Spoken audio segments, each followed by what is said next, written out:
We feel so honoured that you are here. Thank you so much. Thank you. So the City of Annapolis has any number of vulnerabilities for public safety. There are thousands of things that a modern-day fire department is responsible for. We're a state capital, so we have First Amendment marches, plus a governor, the General Assembly, and state headquarters for many departments to look after. We haven't been fairly compensated for that, but that's another story. We also have a historic district with wooden buildings, many without functioning sprinkler systems. The fire department can knock down these fires with speed and efficiency. No small feat in a town with lots of one-way streets and narrow alleyways. We have maritime rescues where the fire department has to partner with Good Samaritans and the Harbour Master. Swift water rescues that benefit both residents and visitors to our city. There are car accidents and terror incidents, mass shootings and overdoses. The fire department handles building inspections, fire investigations, public education, and the day-to-day incidents to keep our community safe and secure. The fact is, when people don't know who to call, they call the fire department. So I'm happy to be here to oversee this transition of the department from one set of good hands to another. Today, I want to acknowledge and honour the proud legacy of my friend, Chief David Stokes.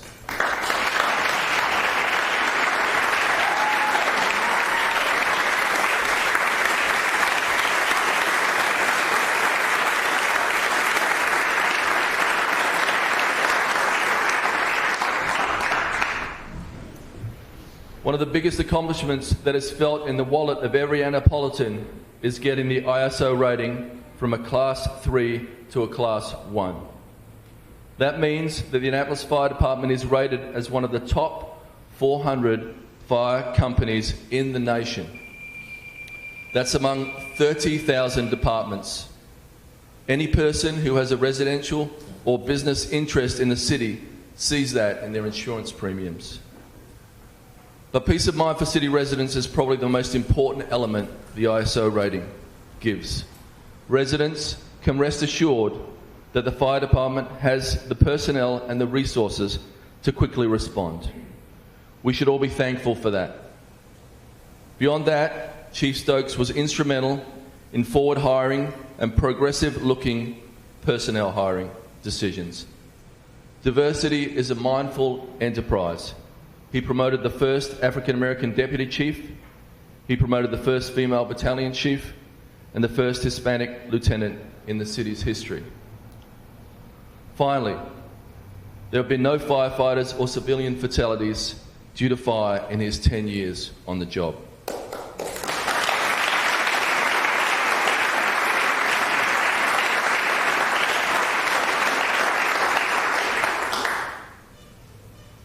Now we have to hand it over to his number two. Douglas Romali is a lifelong Annapolitan and has spent his career in the Annapolis Fire Department. I'm confident in his ability to continue moving the department forward. I will now ask Chief Stokes to come forward and hand me the badge, but there is one thing we'd like to do before that. As a person who is a big fan of Braveheart, come on. Douglas, where you at?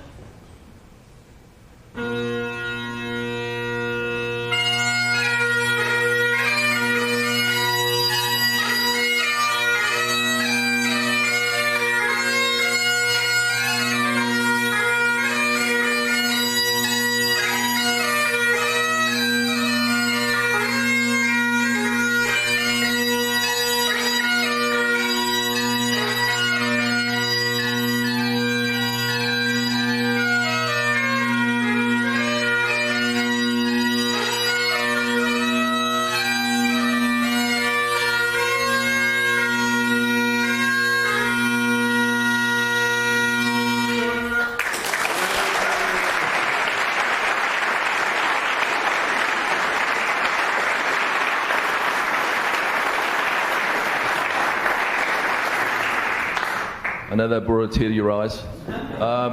Chief Stokes, can you come forward with the badge?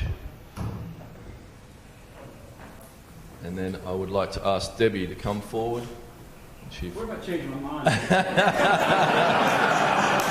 I'd love you to say a couple of words. That's a good couple of hours. I could change my mind. Like Christmas time is coming. A nice Christmas present. I might go ahead and go, but I might stick around. So the question I have for you is, my picture still in your office? Sure is. I'm going to be replacing that soon. He told me one day I was his favorite department head. So I went to his office, there's no picture of me in his office. So I said, if I'm your favorite department head, I should have my picture in your office. So a couple days later, he called me up, and sure enough, my picture's hanging in his office. Oh, well, I'm done now. I've got that for all the department heads.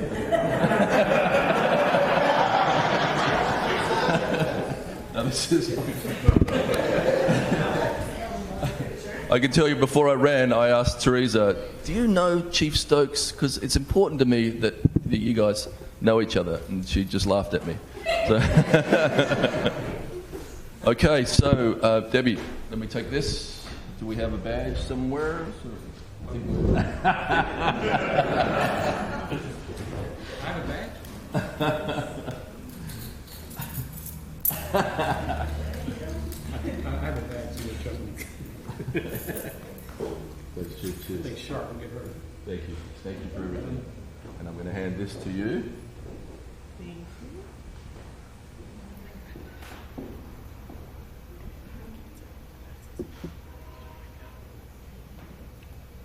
And you can hand me the one because I'm going to...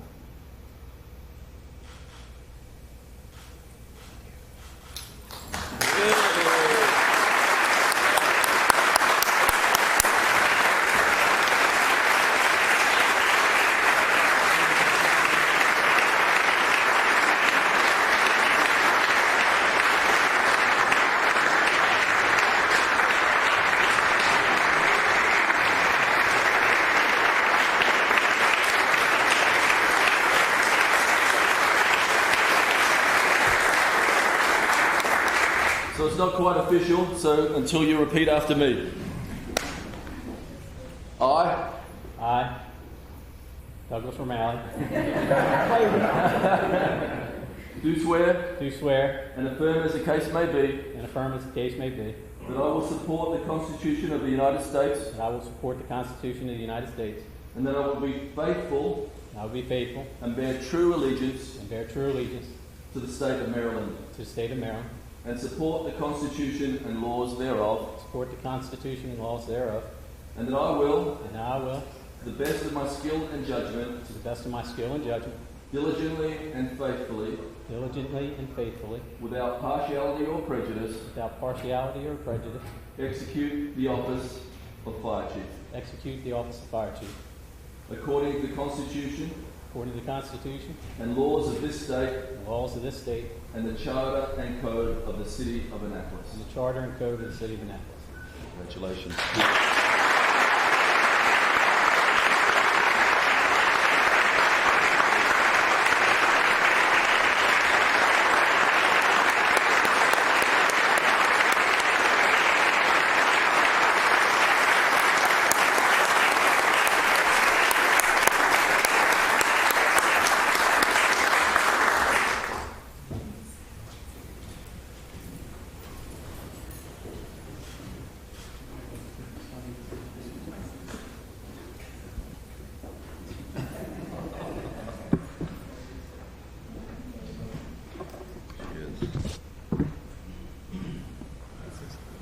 Okay, sure. So obviously for me, this is the highlight of my career, without a doubt. To be that little kid that was born here in the city of Annapolis. Many of you in this room remember me as a little kid coming up to the firehouse, visiting with my father, and then going...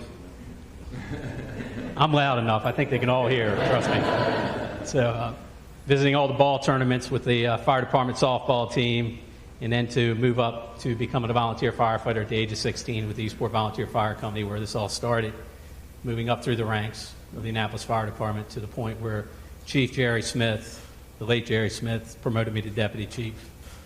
And I think that even though I was qualified for the position, that wasn't a question, but some of our goals and our beliefs were the same. Jerry was the firefighter's fire chief, without a doubt. He believed in his family. He was very faithful, believed in his family, the Annapolis Fire Department, and the men and women who work here in the fire department. And for me, I have those same beliefs. And I know the men and women, many of them are here today, some of the retirees are here also. They're the ones that go out here day in and day out and do the job on a regular basis. They wear multiple different hats.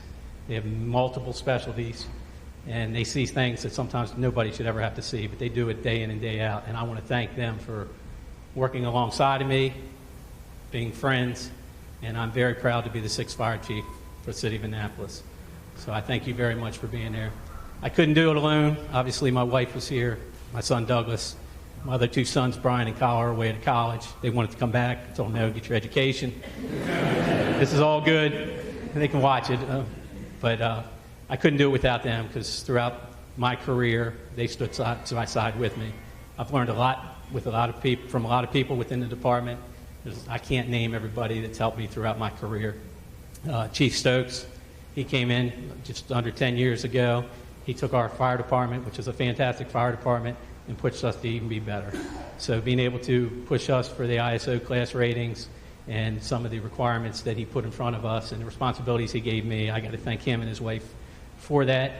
I think Joanne liked me very much, and I think if the chief, because there were a few days where I know that I frustrated him, but I knew if he fired me, his wife wasn't going to let him live with that. So I thank you for that, without a doubt. But that being a highlight, being born and raised here, knowing the community, and rising through the ranks is something very special to me. But with that, there are all kinds of highlights in your career. And I have another one right now, because it's my privilege to promote a deputy chief within our department. And this gentleman came to work with us several years ago. We were co-workers. He left us for a little while. He wanted to go do that police thing. I don't want to hold that against him. He went to be a deputy sheriff for some time in Calvert County, and then decided to see the light and knew that the fire service was the way to go, so he came back to us. But while I talked about some of you in the crowd that watched me grow up in my career, I got to watch Carol's career expand in the department. I watched him rise through the ranks. Him and I have a lot of the same beliefs. We talked about Chief Jerry Smith earlier. We were some of Jerry's kids, and anybody that worked for Jerry knows all about that. So as we move forward, we are very fortunate to be the command staff of this department. We have some very good chief officers that work alongside of us, and we want to take this excellent department and move it forward. Safety is our number one goal. The safety of our people is the number one priority here. We've already made some moves to enhance that, and we want to continue to do it.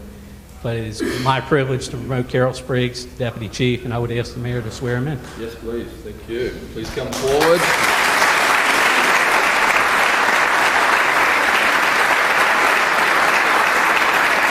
Can I bring your wife up?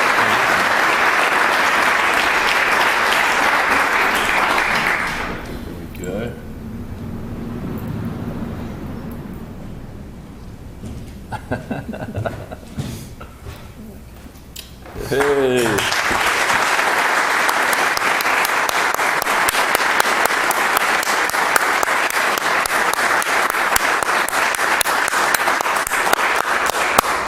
I'll swear you in and say a few words. Is that okay? Right? Yes, sir. Okay, repeat after me. I, Carol Spriggs, do swear and affirm as the case may be that I will support the Constitution of the United States, that I will support the Constitution of the United States, that I will be faithful and bear true allegiance that I will be faithful and bear true allegiance to the state of Maryland, to the state of Maryland, and support the Constitution and laws thereof, and support the Constitution and laws thereof, and that I will, to the best of my skill and judgment, and I will, to the best of my skill and judgment, diligently and faithfully, without partiality or prejudice, execute the office of Deputy Fire Chief, according to the Constitution and laws of this state and the Charter and Code of this state and the Charter and Code of the City of Annapolis. A little rusty, I haven't done this for a while, so All right, that's it. Congratulations.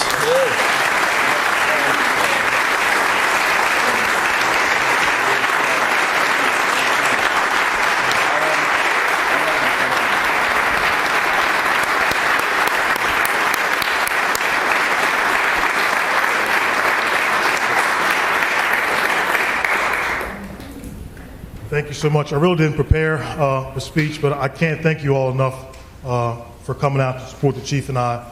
Again, I couldn't do it without my family. My wife is here. Two of my daughters are here. My youngest daughter is in college also, so she's moving in today. She couldn't make it, and my son's working. But couldn't do any of this without you all. My mom and dad are here, and they know how much the fire department has meant to me my entire life. My senator is here from home. My delegate, who's now secretary, is here from home.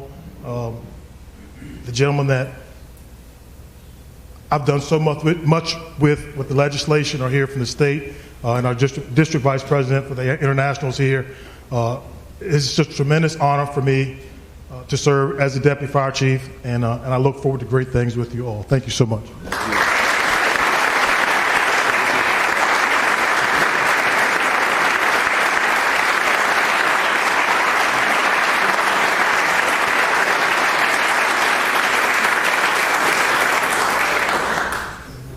You'll notice I didn't make any of them repeat after me with an Australian accent.